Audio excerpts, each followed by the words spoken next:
La Alameda sigue siendo la misma, el San Mateo de hoy ha cambiado mucho con respecto al de entonces. Y los niños del campo tampoco tienen nada que envidiar a los de ciudad.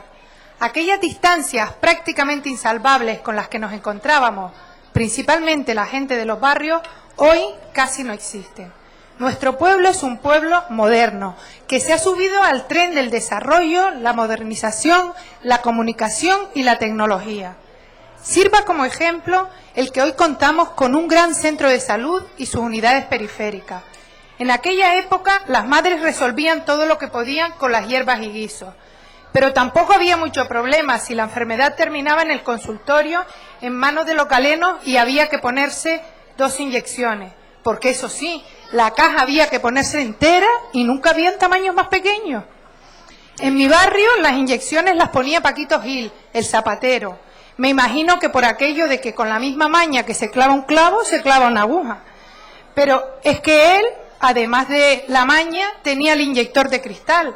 Y cómo no, las agujas, que tenían la milagrosa desgracia que una las veía crecer a medida que él se te acercaba. Y eso que siempre te decía, es sin aguja, es sin aguja. También hoy disponemos de centros de formación académica, más amplios y mejor dotados, y con más opciones para estudiar. Sin duda, muchas más de las que se ofrecían hace 30 años. Y no digamos de las que tenían, por ejemplo, a mediados del siglo XIX. Según recogen los documentos, en el municipio había 157 personas que sabían leer y escribir.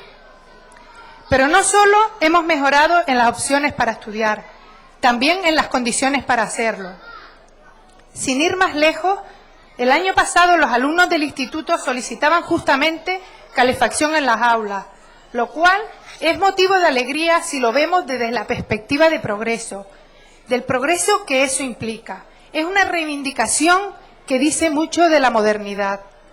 Hace solo 3 décadas, en nuestro barrio, por supuesto, la palabra calefacción la habríamos situada dentro de la categoría de palabras abstractas.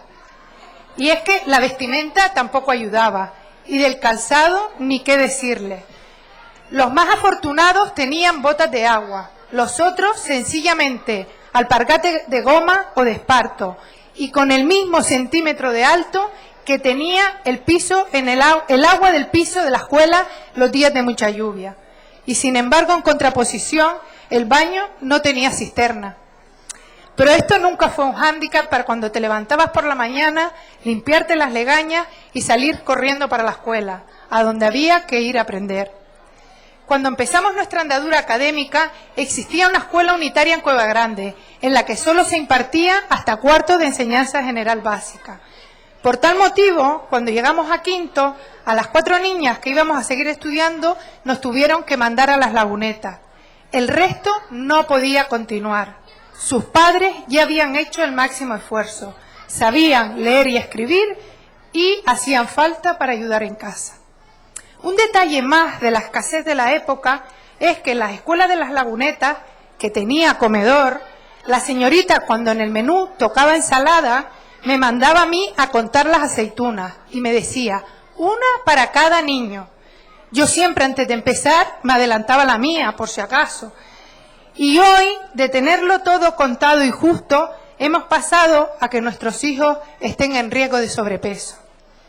También hoy día disponemos de una estación de guagua, que se nos quedará pequeña, pero que no tiene comparación con la simple parada que muchos recordamos de los piratas o de los coches amarillos.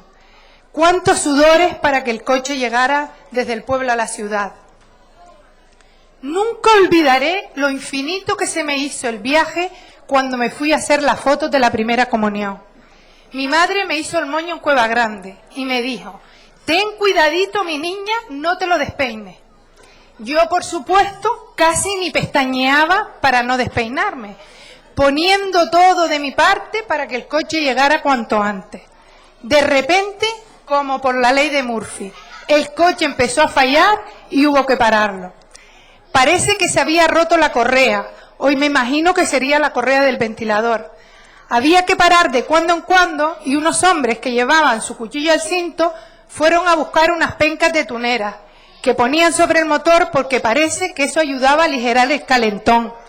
No sé si algún mecánico que hay aquí estará poniendo los ojos a cuadro, pero esa fue la relación. Pero ya les digo que eso fue como se los cuento. Y si no, ahí están las fotos como testigos de las penurias. Con el ajetreo se me torció el moño.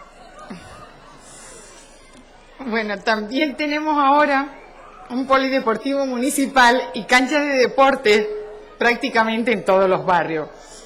Antes, como ustedes saben, lo que más se podía asemejar a una cancha era una cadena de las de plantar papa. También contamos con una piscina y el saber nadar sí que era un aspecto que marcaba una contundente diferencia entre un niño rural y otro de ciudad. Una cosa tan sencilla para ellos y tan difícil para nosotros.